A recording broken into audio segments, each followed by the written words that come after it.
Hello, AP Euro students. So I know that you guys spent some time doing some of your summer homework this the last couple weeks, and I hope you've gotten a chance to finish it. Hopefully, you guys are enjoying summer as well. I wanted to make this video lecture to kind of help you guys out because I think that the Middle Ages can be a little bit difficult to understand, especially if you've never really had a chance to wrap your head around some of the complexities, especially regarding the way society was organized. So I'm hoping that this video is going to be helpful. I wanted to kind of explain some of the things that are happening in the 14th century, the calamities of the 14th century, all the tragedies and disasters that took place, especially because the 14th century, which is the 1300s, is a prequel to the Renaissance. The Renaissance is very much a reaction to some of the things that take place, to kind of like the questioning of faith and the questioning of knowledge that was caused by everything horrible that happened in the 14th century. The Renaissance is really an event that's going to change the way that mankind, the way that we humans relate to knowledge and how we even know things. So I want to talk a little bit about what medieval Europe was like and why it all had to change so drastically. So first of all, there were three major pillars of medieval Europe. By pillars, I mean things that are central to everyday life. And those three pillars are the feudal system, which was how society and government and everything else in the military was organized. And then there's the manorial system, which is kind of smaller scale. It's a system within the feudal system, and it really affects more like everyday life. But the big one is the Roman Catholic Church, which is kind of the cornerstone of everyone's life. So let's talk first about the feudal system. First of all, feudalism was how all of Europe was organized. It arose rather naturally or organically in Europe out of a need for safety, because this was a way to keep people organized and keep people in their place, but it was also a way to ensure people's protection. Back then, invading armies from neighboring states was a very common thing, and the first people to die or to have their homes and villages burned down were the little people. So they actually very much depended on the military to protect them. Okay, so you see this kind of triangle a lot. This is a hierarchy. At the very top, of course, is the king, and the king is very special because not only does he own the land and basically make all the laws, but this was a very religious time when people believed that everything was part of God's plan. And so the king was believed to have been actually personally appointed or chosen by God. After all, if God had not wanted him to be the king, he wouldn't have been the king. So for that reason, people very much put their faith and trust in the king as a way to be a good ruler. And he was seen as sort of having a special relationship to God as well. Below him were the lords, nobility. And lords or nobility, they have royal blood as well, and often these are members of the king's own family. Sometimes they're distant relatives. Royalty and nobility kind of only made up 3 to 5% of the population of Europe. But because of intermarriages and other things like that, often everybody was kind of related. But these lords and vassals were often, they were vassals to the king in the sense that a vassal is somebody who has to pledge loyalty or faith to someone above him. So in this sense, the lords were vassals to the king, meaning that they had to be loyal to him. In exchange, however, the king gives these lords, his vassals, some land, which he calls fiefs.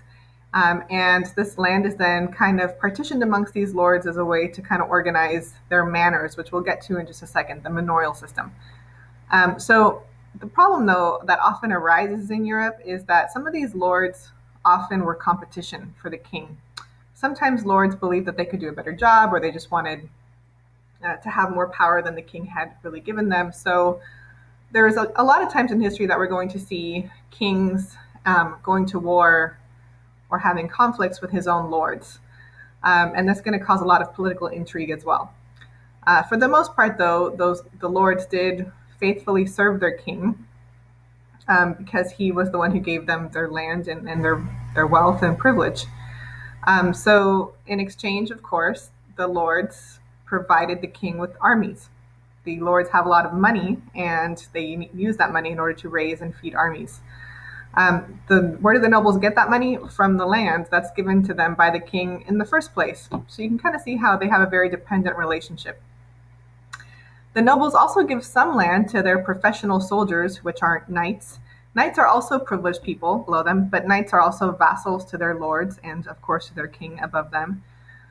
Knights are people who had to have a little bit of money or privilege, at least to begin with, because to be a knight meant that you had to devote your entire life to becoming a warrior. And that meant that you had to have enough money to pay for your own armor and your own weapons, which were very expensive. But more than anything else, you had to be able to have the time to devote to training, which meant you also had to be able to afford a tutor, a teacher, someone to teach you the art of fencing and fight. So these were all the privileged people. This triangle is not to scale because the majority of the population is actually these people at the bottom. They made up about 85 to 90% of the population, the peasants. And they actually have the most important job in society because without them, nobody would ever eat. They farm the land and they produce all the agriculture and livestock. And they're also artisans. They make things that people need, things out of leather or iron or gold that were often needed by the rest of society. But these were the working class, often very poor. There are also some types of peasants called serfs. Serfs actually are not free. Some peasants were free. They had to pay rent, but they were, for the most part, free to leave if they needed to. Serfs are tied to the land. They are considered their noble's property. They even had to have permission to marry someone sometimes, depending on what part of Europe we're talking about. The further east you go, the worse it gets for the peasants and serfs. But serfs had to sometimes pay off debt, so they would sell themselves into serfdom or slavery. A serf could buy his freedom, but would take a very long time. So for the most part, this is the feudal system, how Europe was organized from the British Isles all the way to Russia. Okay, within that system, though, is something called the manorial system. But first, let's review. So again, the feudal system is a military, social, and political order. It's how government was organized, how the military was organized, and how society was organized. Basically, it's just an exchange of land for service. Land is the most common form of payment and wealth. And of course, this came out of a constant threat of warfare because peasants were protected by their lords in exchange for all the work they did. The lords protected them with city walls and armies against other invading armies and enemies. The nobles were vassals to the king, and they received this land called the manor in exchange for military service. Knights were privileged, and they had to earn that privilege, however, through their skill in warfare. Another reason why war was so common, because what was the point of having knights around if you couldn't put them to use? And then last but not least, peasants and serfs were vassals to their lords, but also to everyone else above them. And they worked the land in exchange for that protection.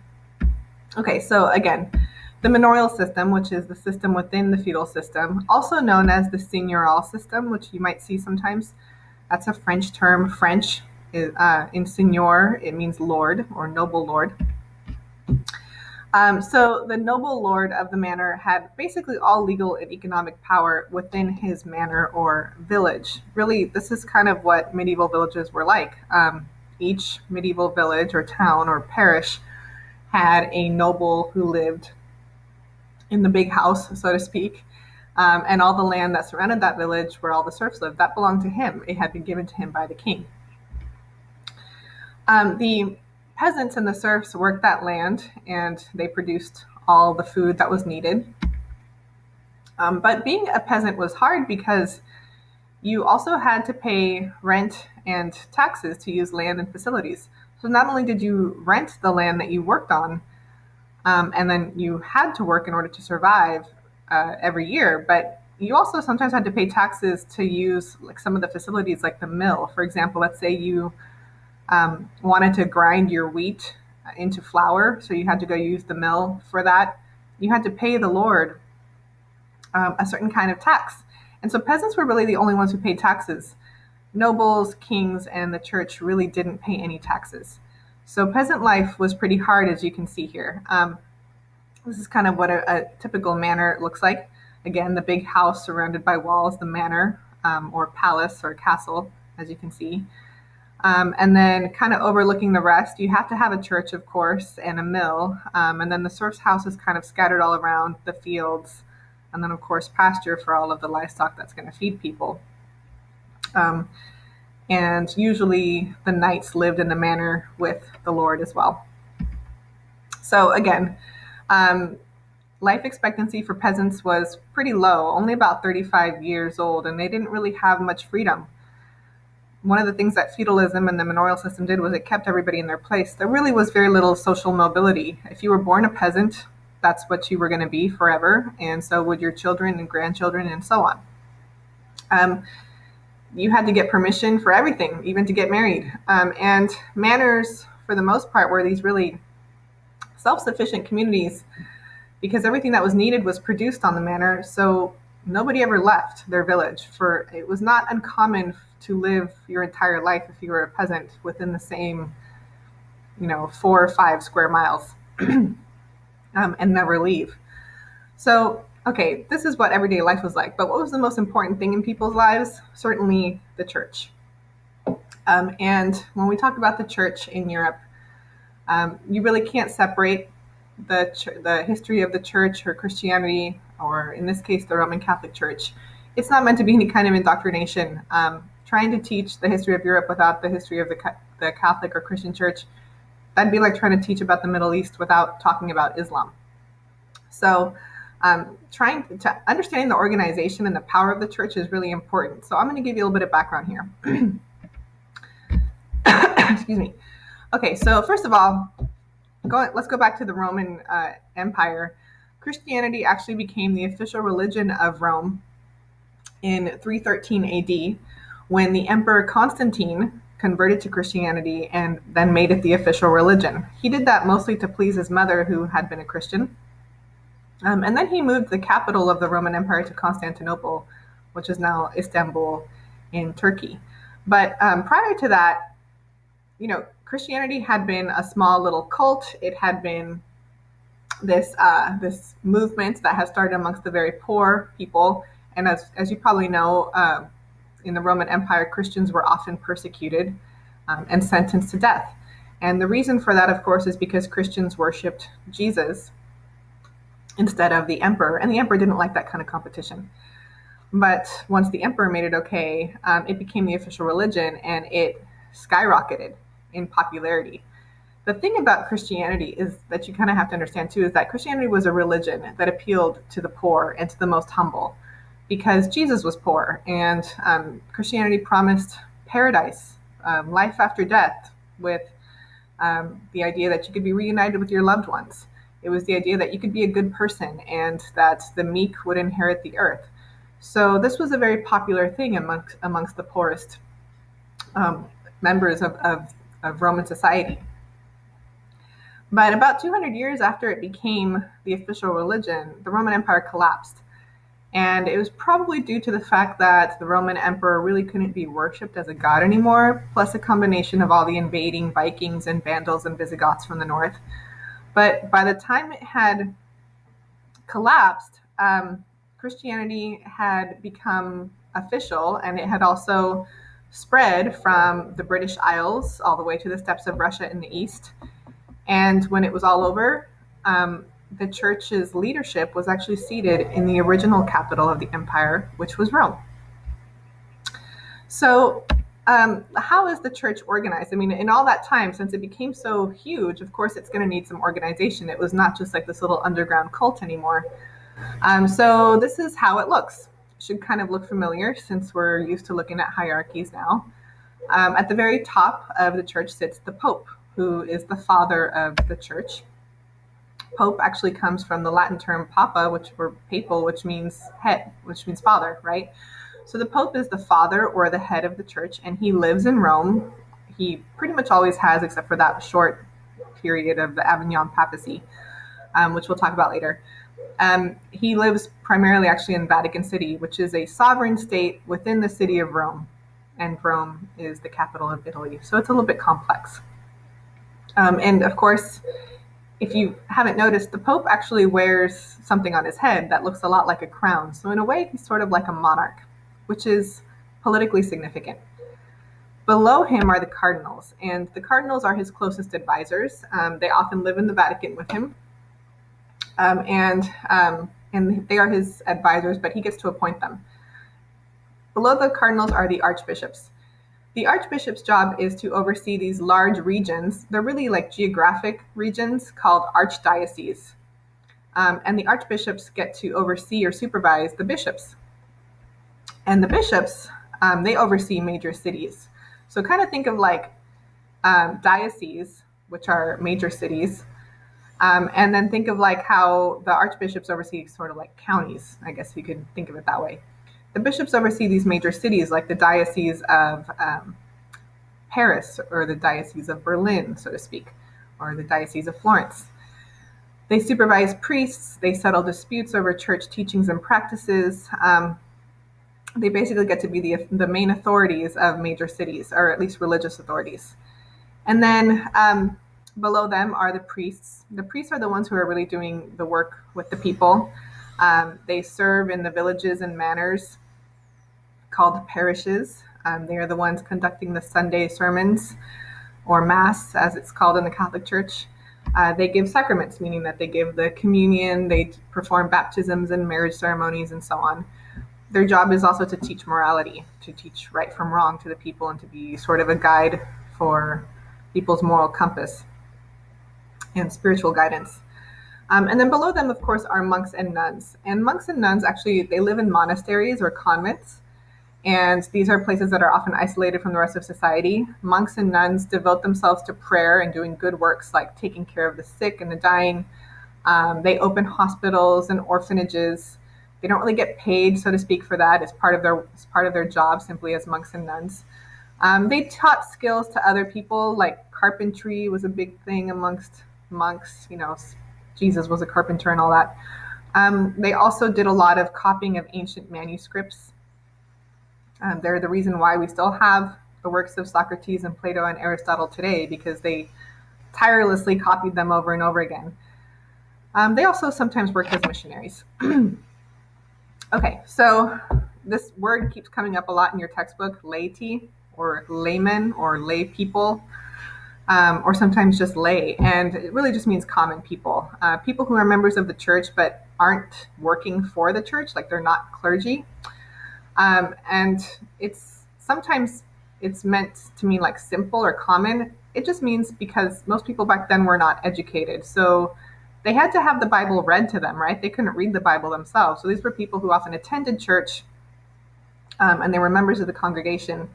Sometimes lay people, or laity, laymen, they could hold positions of authority, but it just meant things had to be explained to them because they were not literate and educated, and usually couldn't read things for themselves like the Bible. Okay, so something about the church in the Middle Ages, though, to kind of clarify some of the terms you're going to see a lot. You probably notice that there are a lot of different types of Christianity, and we're going to get to that a lot more a little bit later. But when we talk about the Middle Ages, it's a time period that encompasses 1,000 years, between the years 500 to 1500.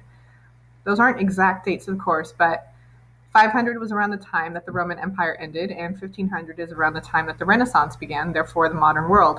So this is the Middle Ages, or medieval times. And during those 1,000 years, about halfway through, the church actually split in half. And the reason why had to do with geography and taxes.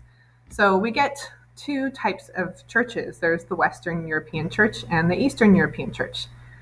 The Western European Church, which we talk about probably more in this class, because it's also the most powerful and has been the most politically involved, is called the Roman Catholic Church. So, of course, Rome, being in the West, got to retain itself as far as being the church that would recognize the authority of the Pope. It's also where the Vatican is, of course. So the Roman Catholic Church basically is the church in which the Pope is the head, and people who are members of the Roman Catholic Church, they pay taxes or tithes to the church. And they also believe that the Pope is the ultimate authority of all things having to do with faith and God, and that he is the closest living being to God himself, that he has like this sort of special relationship with God.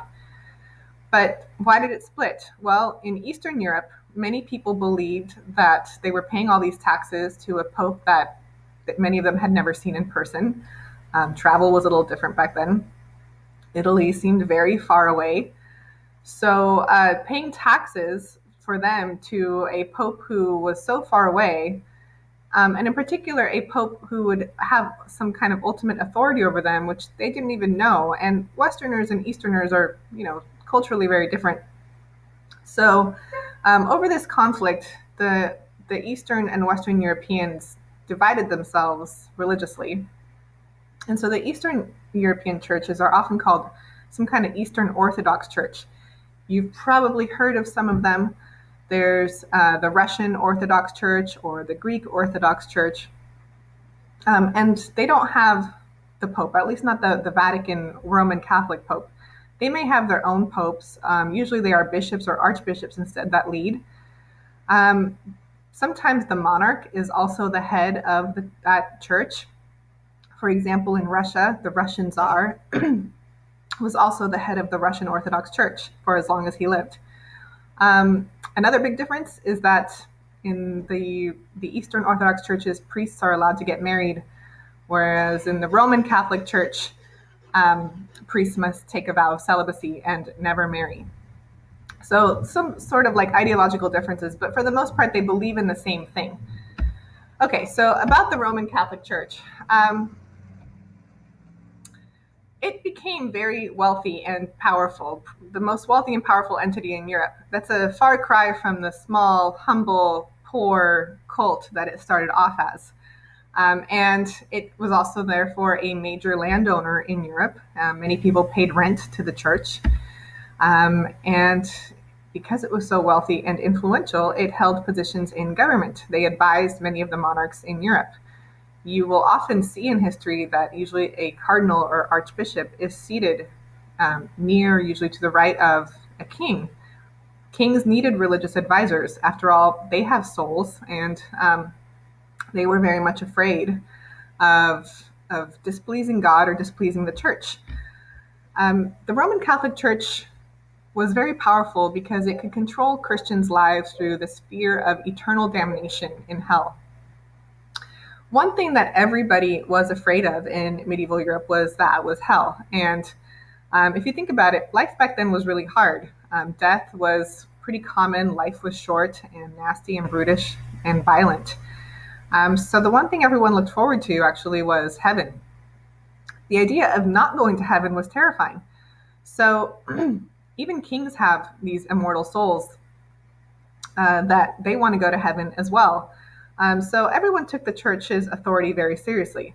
Most people couldn't read. The only book that they were familiar with was the Bible, which was read to them in church. And the Catholic Church controlled all of that. They controlled all education and they controlled all information.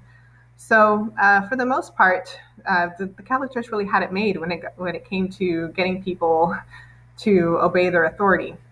That being said, the Catholic Church also did a lot of really great things. They were the ones that usually took care of the sick and the dying and the orphans. They also opened up the very first universities, and these universities in Europe were responsible for preserving Greek and Roman texts that we still read today and are the foundations for our democracy.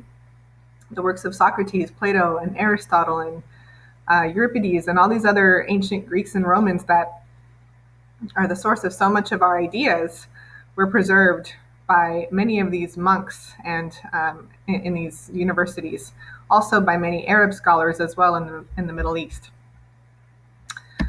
Okay, so the church is going to be tested a lot in the 14th century by some of these calamities or tragedies.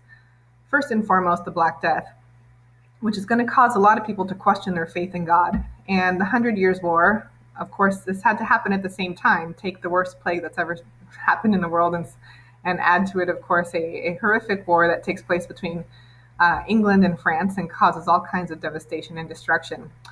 The two of these combined are going to cause social, political, economic, but also spiritual upheaval in Europe that is going to lead to a sort of awakening or reawakening of people's relationship to knowledge. They will question what they know to be true. And like I said before, who gets to control what is true or what is known? The church. So, because of this, there's going to be a decline in the church as well. Now, that power that the church is losing, it has to go somewhere, and it's going to go to the kings, to the monarchs, to the powerful new governments of Europe, primarily in France and England and Spain. Okay, so let's talk about the Black Death really quick here. The Black Death is really the very first calamity that is going to test people's faith in a major way. Especially because the church seemed to be really ineffective at doing anything about the Black Death, since nobody really knew how plague spread, and people didn't understand anything about science back then. And as it turns out, you can't pray plague away. So the church kind of was rather useless when it came to dealing with the Black Death. And something to really kind of understand about this is that the Black Death, the plague, was terrifying. These horrible boils would pop up all over your body. You would suddenly become deformed and not be able to breathe or move. It was extremely painful and could last a few days, and it was a very painful and disgusting way to die. So if you lived back then and you didn't really understand science or disease, and the church tried to make it seem as if God was angry, you would probably think the apocalypse was coming too. It was caused by these fleas that were carried on rats, which that right there tells you a lot about how people lived back then. Really dirty times. It came from Asia, which was transported to Europe via the trade routes, the Silk Road, and so on. So the first places in Europe that were hit were places in the Mediterranean, from North Africa, places where merchants often traveled, in particular Italy. But by 1349, it had spread to all the corners of Europe, from the northern British Isles all the way to Russia. The hardest hit was Italy, which lost anywhere between 25 to 50% of its population in some places. And it wouldn't be until about 1500 that Europe could start to recover its population and even sort of stop reeling from what had just occurred. So people reacted in many ways to the Black Death, and a lot of it had to do with their faith. First of all, there were a lot of psychological effects. Wild behavior, many people, of course, thinking that the world was going to end tomorrow. So they went a little crazy. They started to party and drink and engage in promiscuous behavior. Some people reacted in the opposite way, which was through fear and terror, and started to irrationally punish themselves, like the autoflagellants that you probably read about that are pictured here. These were people who traveled from city to city with often no shirts on or with bared backs, and they would whip themselves with these sharp, like sort of barbed wire like chains, causing their backs to bleed and blister. And it was their way of punishing themselves for sins, in the hopes that God would forgive them and put an end to the plague. As you can imagine, this probably just did more to spread the plague, since they were now traveling with open sores from city to city that had been suffering from the plague. And then, of course, there was the scapegoating. And most of the time, this led to attacks on Jews. In your book, you probably read about the cremation of the Strasbourg Jews in Germany. Why did they always seem to blame Jewish people? Well, Jews were not really welcome in mainstream society because of their different religious beliefs. So there was a lot of prejudice against them. But if you think about it, if you don't live in mainstream society, you live on the outskirts of the city, often in Jewish ghettos that have walls around them, you're not really going to be interacting with all the people that are sick. So the Jews' isolation from mainstream society actually helped keep them healthier. They were not as affected by the plague as everybody else who lived in these very crowded cities. But of course, to the Christian members of society at that time, it made it seem as if the Jews were not getting sick for another reason. Perhaps they thought the Jews were behind this and were poisoning the wells and so on. And so they often led these very violent attacks on Jewish ghettos and Jewish villages. None of these things did anything to stop the plague, and there would actually be recurrences of the plague again for several hundred years. because until people really learn to understand science. That's not going to be for another couple hundred years, unfortunately. But one of the things that this does, including the reactions, the violent reactions to the plague, it actually just enhances the violence and the death that was already being seen on an everyday basis. Society itself just became more violent and more numb to death itself. The more violence and death it saw, the more numb it became. And when you become numb and sort of blind to you get so used to it, you've actually just become that much more violent yourself. So, on that note, this is going to lead to a sort of very violent period later on, where even the church will turn a blind eye to the pain and suffering and misery of the people. Even art is changing in the face of all of this suffering. Like art will actually start to focus more on pain and death as opposed to biblical stories, including something like Ars Moriendi, which is Latin for the art of dying. It was very popular with artists and poets. Like Boccaccio, he was an Italian author. He wrote a book called The Decameron, which is a story about a group of Italian peasants or villagers who are trying to wait out the plague. So they go and escape to this rural villa in Tuscany outside of Florence. And as they're sort of passing the time, they take turns telling each other stories. And so the Decameron is really just that. It's the collection of stories they all take turns telling each other.